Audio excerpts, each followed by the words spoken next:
अरहन्ताणं नमो अरहन्ताणं नमो अरहन्ताणं। प्रेक्षा ध्यान का अभ्यास शुरू हुआ है।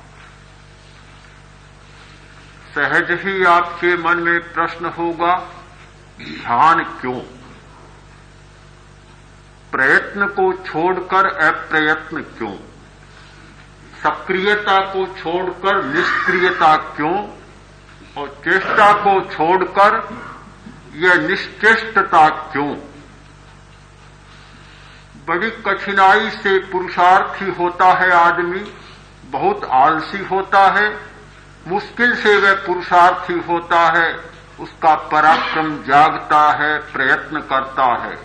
दुनिया में प्रयत्न करने वालों की अपेक्षा अप्रयत्न करने वाले बहुत हैं। श्रम करने वालों की अपेक्षा श्रम नहीं करने वाले आलसी और अकर्मण्य बहुत हैं। फिर हम लोग एक ध्यान का बहाना कर क्यों अकर्मण्यता की दिशा में जा रहे हैं? क्यों प्रयत्न को छोड़कर अप्रयत्न हो रहे हैं? सहज ही मन में प्रश्न उठेगा। स्वाभाविक है, बहुत स्वाभाविक है। यदि हम प्रयत्न और अप्रयत्न को ठीक से समझ लें तो समाधान होगा, और समझने में थोड़ी भ्रांति हुई तो ध्यान के प्रति भी हम भ्रांत हो जाएंगे। प्रयत्न है जीवन की यात्रा को चलाने के लिए। हमारा पराक्रम या श्रम है, कर्म है, जीवन की इस नैया को खेने के लिए, श्वास की मर्यादा को निभाने के लिए। किंतु अप्रयत्न है, वह है जीवन की सच्चाई को पाने के लिए। कर्म जीवन यात्रा के लिए और अकर्म जीवन की सच्चाई को पाने के लिए। प्रवृत्ति जीवन की यात्रा के लिए और अप्रवृत्ति या निवृत्ति जीवन के सत्य को उपलब्ध करने के लिए। जो लोग केवल कर्म करते हैं वे जीवन की यात्रा को चला सकते हैं, किंतु जीवन की सच्चाई को कभी उपलब्ध नहीं हो सकते। अप्रयत्न करने वाले प्रयत्न को नहीं छोड़ते, ध्यान करने वाले कर्म को नहीं छोड़ते, किंतु केवल कर्म करने वाले ध्यान को छोड़ देते हैं। जो व्यक्ति जीवन की सच्चाई को पाने के लिए अपनी यात्रा शुरू करता है, वह जीवन की यात्रा को चलाने के लिए कर्म भी करता है। उसका कर्म अकर्म में से निकलता है, उसकी प्रवृत्ति निवृत्ति में से निकलती है, और उसकी सक्रियता निष्क्रियता में से निकलती है। जो कर्म अकर्म में से निकलता है वह बहुत पवित्र होता है और शक्तिशाली होता है। जो प्रवृत्ति निवृत्ति में से निकलती है, जो सक्रियता निष्क्रियता में से निकलती है, वह निर्दोष और स्वच्छ होगी।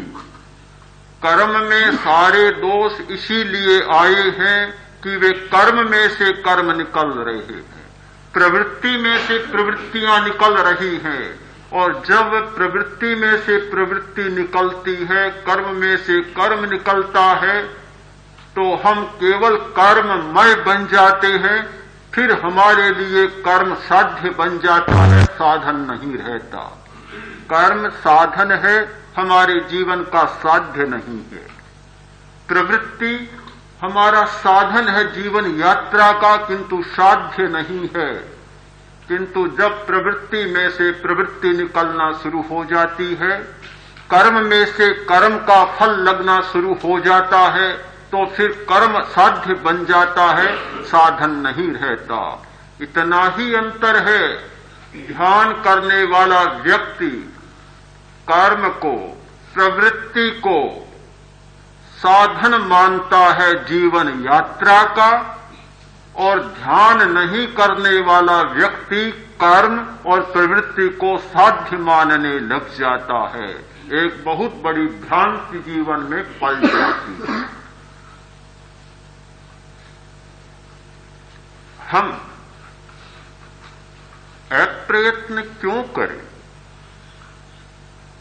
जीवन की सच्चाई को पाने के लिए? आज ये बहुत आवश्यक हो गया, और वैज्ञानिक युग होने के कारण बहुत आवश्यक हो गया। वैज्ञानिक युग में पदार्थ पर बहुत खोजें हुई और हो रही है। पदार्थ की हर प्रकृति को, पदार्थ के अस्तित्व के कण कण को छाना जा रहा है। सारी की सारी खोजें पदार्थ पर हो रही हैं, और पदार्थ की खोज के बहुत सारे नियम बन चुके हैं। इस वैज्ञानिक खोज के बाद एक जो धारणा बनी, बहुत साफ बनी, कि पदार्थ है, ज्ञेय है, विषय है, किंतु पदार्थ से परे कोई ज्ञाता नहीं है, ज्ञाता नहीं है, विषयी नहीं है। विषय और विषयी, ज्ञेय और ज्ञाता, पदार्थ और पदार्थातीत सत्ता, ये जो दो बातें होती है, वैज्ञानिक खोजों के बाद ऐसी स्पष्ट धारणा बन गई कि केवल पदार्थ है, परमाणु है, परमाणुओं के स्कंद हैं, किंतु उनसे परे कोई स्वतंत्र चेतना नाम की सत्ता नहीं है, स्वतंत्र ज्ञाता का कोई अस्तित्व नहीं है। आज पदार्थ इतना प्रधान बन गया कि मनुष्य का अस्तित्व उसके सामने विलीन होता जा रहा है। मनुष्य गौण हो गया, पर्दे के पीछे चला गया, और पदार्थ सिंहासन पर आसीन हो गया, और मुख्य पात्र आज के संसार का बन गया। सही बात, ऐसा होना स्वाभाविक है, क्योंकि वैज्ञानिक खोज कर रहे हैं उपकरणों के माध्यम से, यंत्रों के माध्यम से, या भौतिक साधनों के माध्यम से। जो व्यक्ति साधनों के माध्यम से खोज करेगा, वह पदार्थ तक ही पहुंच पाएगा, आत्मा तक कभी नहीं पहुंच सकता। ये आत्मा तक पहुंचने का साधन ही नहीं है, क्योंकि जितने भी साधन हैं वे यांत्रिक हैं, भौतिक हैं, पौद्गलिक हैं, और पौद्गलिक साधन के द्वारा पौद्गलिक सत्ता को ही जाना जा सकता है, आत्मिक सत्ता को नहीं जाना जा सकता। पौद्गलिक सत्ता को जानने के जितने नियम वैज्ञानिकों ने बनाए हैं, और जो नियम काम में लिए जा रहे हैं, वे पदार्थ की व्याख्या कर सकते हैं, किंतु किसी चेतन सत्ता की व्याख्या नहीं कर सकते, और चेतन सत्ता उनका विषय भी नहीं बनती। इसीलिए चेतन सत्ता का अस्वीकार वैज्ञानिक जगत में हुआ है, और उस अस्वीकार के कारण आज हमें ध्यान की उपयोगिता मात्र इतनी ही लगती है कि तनाव को कम करे, कुछ शारीरिक स्थितियों को ठीक करे, बस ध्यान की उपयोगिता समाप्त।